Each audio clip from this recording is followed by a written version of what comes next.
Bebai adalah salah satu produk ilmu kawisesan atau pengleakan.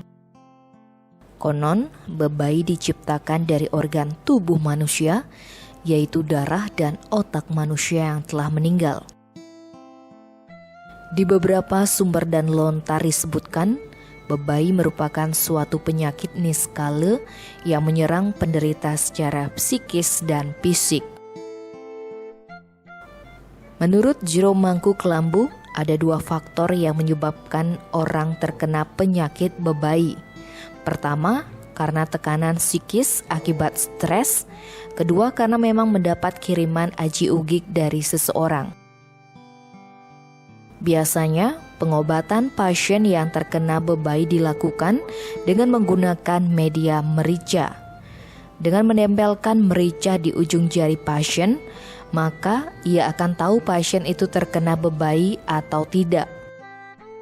Jika pasien tidak memberi respon, maka penyakitnya bukan karena bebai. Sebaliknya, jika pasien berteriak dan memberontak, maka penyakitnya disebabkan oleh bebai. Nah, kalau pakai bebai ini, kalau orang kena bebai, dan itu kan bisa ada dua faktor. Satu, bisa dia tekanan stres, dan kedua, memang dia asli dikenain santet atau bebai. Nah, media saya pakai merica keras nih ke. Kalau orang memang dia tidak kena bebai, begitu saya tempelkan di sini, dia tidak akan kenapa.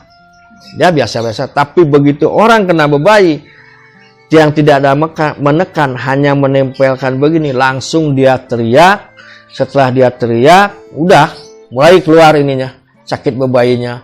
Ada bilang dia inilah, ada bilang dia itulah. Nah, kita ya disitulah kita harus waspada yang berdua. Tapi syukur memang tak syukur gini sudah ini, ya akhirnya dia akan menceritakan, dan dia itu pasien itu tidak akan menyadari dirinya sudah yang dia kerasukan, dan akan bilang si A, si B yang membuat ini. Nah, antara dari Jero Mangku baru akan keluar ininya, tambah kenene.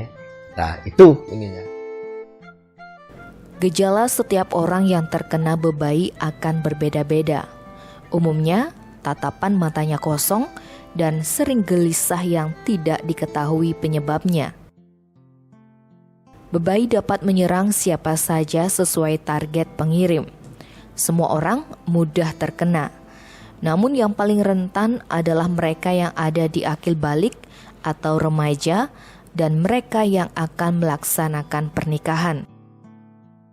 Agar terhindar dari bebai, kita harus membentengi diri. Salah satu caranya adalah dengan rajin sembahyang, nunas keselamatan kepada Tuhan dan leluhur di rong telu sanggah agar senantiasa dilindungi. Pihaknya mengingatkan masyarakat agar tidak terlalu fokus dengan bebai, karena setiap manusia membawa karma masing-masing. Ciri-cirinya kalau tiang pribadi, ciri-cirinya kalau ada ini orang nike, kadang-kadang dari Jero Mangku berikan tiang sinah nih kene, dan tiang jemaah medisnya. Tapi kalau memang misalnya dia kena bebai nike ya, sudut pandang dia jauh. Orang kena kena bebai nike, cara pandang dia nike jauh dan agak liar matanya. Lalu kenten pun kenten, dan dia gelisah. Tidur pun gelisah, apapun gelisah. Itu loh ciri yang kena bebai. Dia akan gelisah. Cara menghindari yang bebai itu kan kita harus tetap menempatkan Tuhan yang widi, yang pramukawi melalui leluhur-leluhur kita sebagai kekuatan yang maha dasar dan kekuatan kekuatan yang segalanya.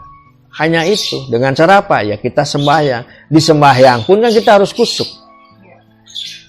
Banyak sekarang kan yang sembahyang hanya untuk dalam tanda kutip kan, foto jepret, gene, padahal ternyata Nah, itu kembali ke diri kita dan kita meyakini. Satu, jangan terlalu fokus dengan bebayi atau apa. Kita natural aja. Karena kita membawa karma kita masing-masing. Itu intinya. Misal dia kena sakit gini, ada sebuah karma. Mungkin seperti Tiang nih, kehilangan anak saya yang nomor 4. Mungkin ada karma Tiang berdua yang harus Tiang jalani. Harus Tiang bayarkan, kan begitu. Nah, itu yang harus di ini. Tapi pada intinya, supaya kita tidak kena yang namanya bebayi, tetap kita mohon kepada yang pramukawi melalui leluhur lelangit kita masing-masing untuk menempatkan beliau sebagai Keputaan Mahadasar. Sayangi beliau, sayangi bagaimana kita menyayangi orang tua.